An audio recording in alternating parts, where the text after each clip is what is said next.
Everybody, welcome back to another episode of FSi DFS Fantasy Baseball Picks. I'm your host, Meg31. Should be a 5-game slate tonight for Thursday, a small one. I know there's some rain potentially for the Yankees and Angels, but it looks like it's only going to be about 50%, so maybe a delay should be okay. It's just been raining on and off like all over the East Coast, and tomorrow I just fear many games will be postponed just due to the rain from Hurricane Debbie. So this is just a cold front. This isn't Debbie or anything in New York City yet. Um, but it's been kind of annoying up here in the Northeast for the last couple of days with just rain on and off. But at least it's not the 100-degree temperatures and 100% humidity. Um, Getting into the slate here. First game is the New York City game here. Wind is blowing in 10 miles per hour. Tyler Anderson, Nestor Cortez. Small slate, 5 games, maybe 4 if this one gets rained out. Anderson, I think, is risky here against the Yankees, but I kind of get it if you want to throw a dart at GPP. The Yankees have struck out. Stanton should be back in the lineup here. He's been pretty cold recently, so if we can get past the big boys, then the bottom of the lineup, there's definitely some potential to pick up some strikeouts. And you're going to take Wells and out of the lineup too has been hitting pretty hot as a catcher who's would be lefty on lefty, and Navarre should get the start. Cortez on the other side has been up and down all season. A great matchup against the Angels, although they do hit left-handed pitching pretty well. Neto has shown to power recently. Ohope has power. Pilar was a decent pickup there to fill in for Ward as he's out on paternity. I mean, he didn't pick him up for that, but just a nice addition to the team. Rendon's back, hitting in fifth. I don't know if I trust that or not. Adele has been cold recently, but has a lot of power against left-handed pitching. And Chanel even leading off there, even lefty on lefty. They were talking on last night's broadcast about how patient he is, and he's like top 10 in the league and like walks. Has got a great eye for the ball. So potential for an Angels stack there. I think Cortez is probably going to be, if the weather holds up, one of the top pitchers on the slate ownership. Probably over 50% on this small slate here with the matchup. The Yankees have a 5.17 total, so that's going to make them the top stack on the slate here. And Torres will probably lead off here. Soto and Judge, usually have to pick between the two 6K guys, but there might be enough value to get them in. Like your top pitching isn't that expensive tonight. Stanton, like I said, he's been cold, hasn't hit a home run since I think before the All-Star break, but he's due. Jazz is fine lefty and lefty. I don't mind him here. Price at 5-1 isn't bad. Volpe, maybe he can figure it out. If Torres gets the night off, maybe Volpe leads off. I take a shot on him. Probably don't like Verdugo lefty and lefty. Mayhew still's got a little gas left in the tank. He's had a couple hits last night. 2.5 not a bad price if he gets on base a couple times. And Navarez, a catcher, I think is a decent punt option and nice for a wraparound stack. Baltimore and Toronto. Baltimore actually put up some runs last night, but it was Holiday hitting another home run. Again, he's been hot since he figured out and got called back up, and they think they like him on the bottom line, less pressure, and he's been performing better. And Santander had two. He just continues to have a really good season. He's almost up in the 6K range in pricing. So Dean Kramer against Toronto, they only have a 4.5 total here. I think nothing really stands out with him, but nothing says like don't play him here. So in GPPs, I think he's fine. If you need him as an SP2 to make your salary work, I think that's fine too. Gossman on the other side of it, it's he's expensive at 9.5. Um, but and Baltimore definitely has a lot of power and potential here, but it's a small slate, and I think I lean on it more in a GPP.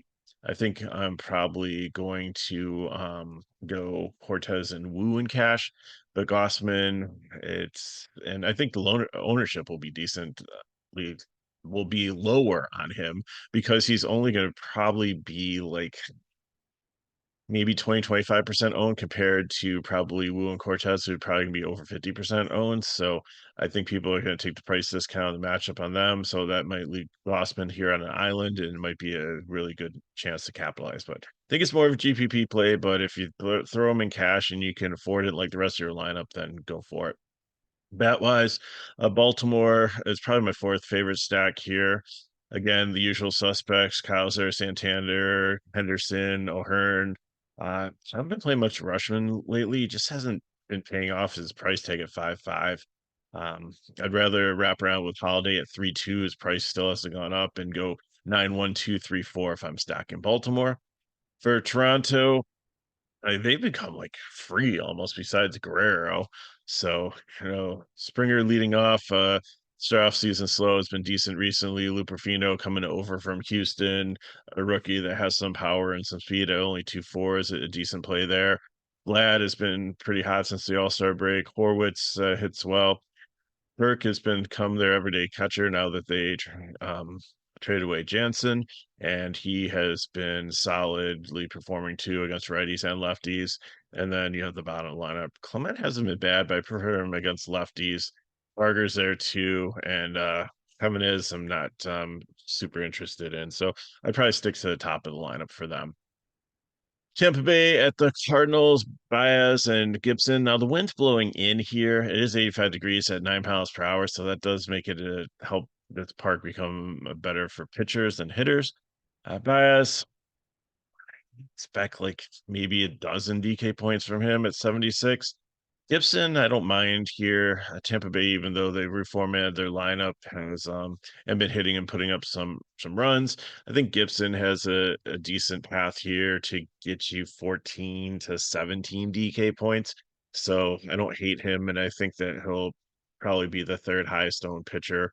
And he might be if people are trying to get the Yankee stack in there, the SP2 chalk guy over trying to pay up for both like Wu and Cortez. So definitely like Gibson and Baez if you want a little pivot off. If you need to save $300 on Gibson, you probably go there, but I think that's more GPP. Tampa Bay, um, Diaz leading off. Not sure there. Didn't he like foul ball off or like Alvarez in the Houston game fouled the ball off him or something? So I don't think he's 100%, but maybe I'm thinking of another guy. But Lau, Morel, Lowe, Siri, um, Revolt the catcher at 2.5. They're cheap and a decent fill in, but I like the Angels in Seattle a little bit more in their matchup. And then St. Louis, I think it's just a GPP stack here. I don't think I took some one offs. I just pretty much stack them or fade them. Like Contreras is just hard to get up to at like 5.3 without the splits. Burleson, it's at 4.2. Like Donovan's cheap at 3.9. I mean, you can make it work, but again, this is like one of those ones where they could put up some runs. They have a 4.16 total, but I just never know who to pick here. Like occasionally Goldsmith and Arenado remember they're professional baseball players and do well. I'd probably just play the splits. Like I like Win leading off, but prefer him against lefties and righties. So um yeah, I don't think I'm playing a ton of St. Louis. Philly in Arizona, this makes for a really good matchup here. You have Kobe Allard and Montgomery. I don't really like either pitcher. Like Allard is a GPP at 6K, the one of the cheapest ones on the slate. If you want to go there, I could see it. Montgomery, he's just struggled, and Philly, even though they have struggled, I just think that they can just destroy left-handed pitching. So love the bats here. 9.5 total. It's almost a Coors Field or wind blowing out of Wrigley total. So I just think that's a testament to how bad these pitchers are. So I'd probably stay away from both of them unless you're mass multi-entering. If you're trying to pay 150 lineups in a 5 game slate with one of them questionable with weather, God bless you. But I wouldn't have any more than 5% of either one of these pitchers in your if you're doing percentages in your optimizer. So Philadelphia bats absolutely love here, and right-handed ones against Montgomery. Uh, Turner, even though he's been cold, Harper's fine lefty and lefty. Not Schwarber. Easily leave him off and lefty in stacks. Real Muto, Castellanos, since even Sosa and Rojas don't rule them out. Um, if you want to get a little bit cheaper in the stack there. And on the Arizona side, Marte has just been great all season long. Grichuk, Gurriel. Grichuk, I don't really play a ton against lefties because if that lefty gets destroyed and then they bring in a righty, he usually turns into Peterson. I keep on saying over and over again. It's just that position between Grichuk and Peterson is just such a splits thing that You really have to hope that I know he's cheap, but it's almost like fool's gold. You have to hope that he hits a home run or like puts up a lot of points early because he's probably not going to see the whole game. And they do lose the top of the ninth too, so the Philly get more at bats just naturally in the nature of a game than Arizona would if they're leading it if the stat goes off. But love Bell and his price at 3.5. He's not good as Walker is, but he's been solid against left-handed pitching, and like the price point is just so much cheaper. You're almost saving like 1.5 to 2K with him in there over Walker with the injury. Suarez has moved up to the fifth spot and has been decent and hitting well against left-handed pitching too. Carroll usually never play against a lefty. Sometimes he doesn't even get played against the lefty.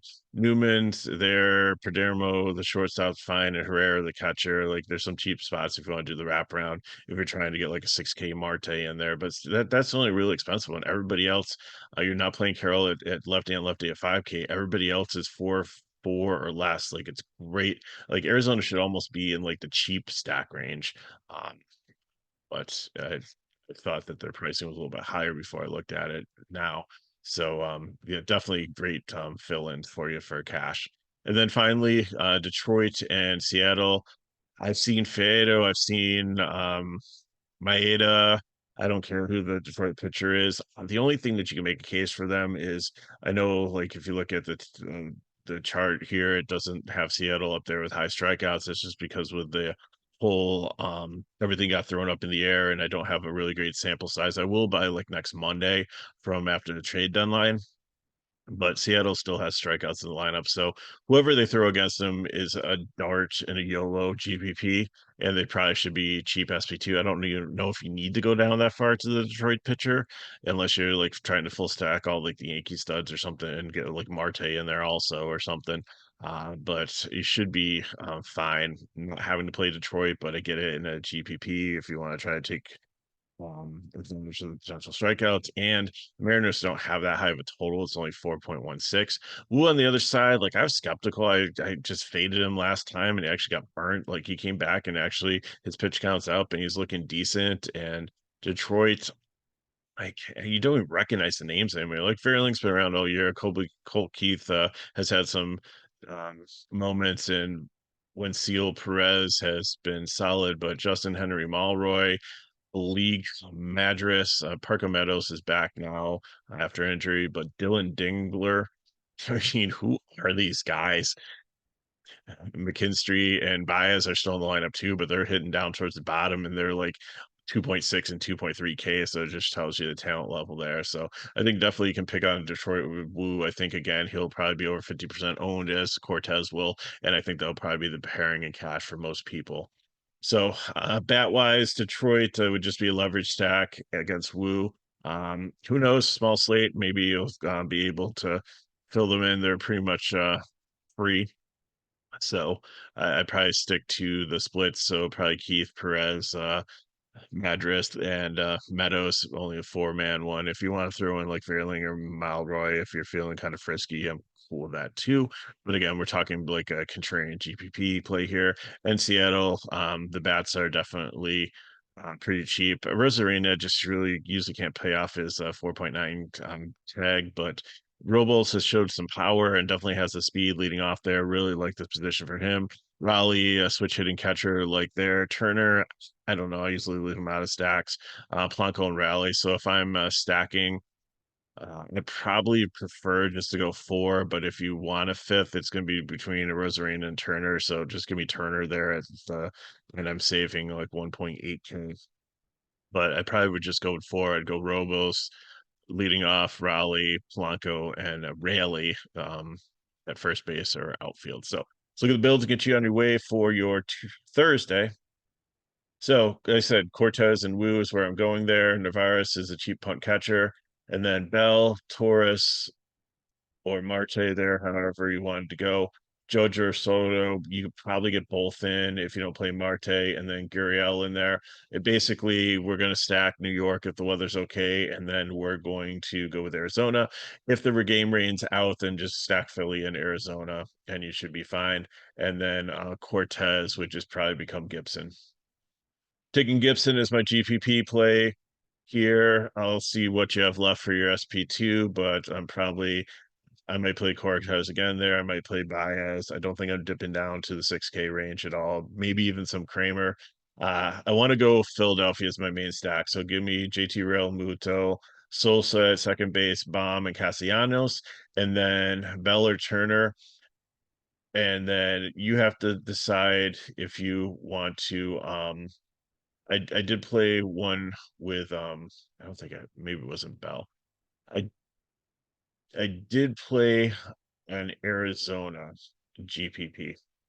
So with it, but then I think I really want to go with the Angels because I think they're gonna be contrarian. I have seen them do really well against left-handed pitching.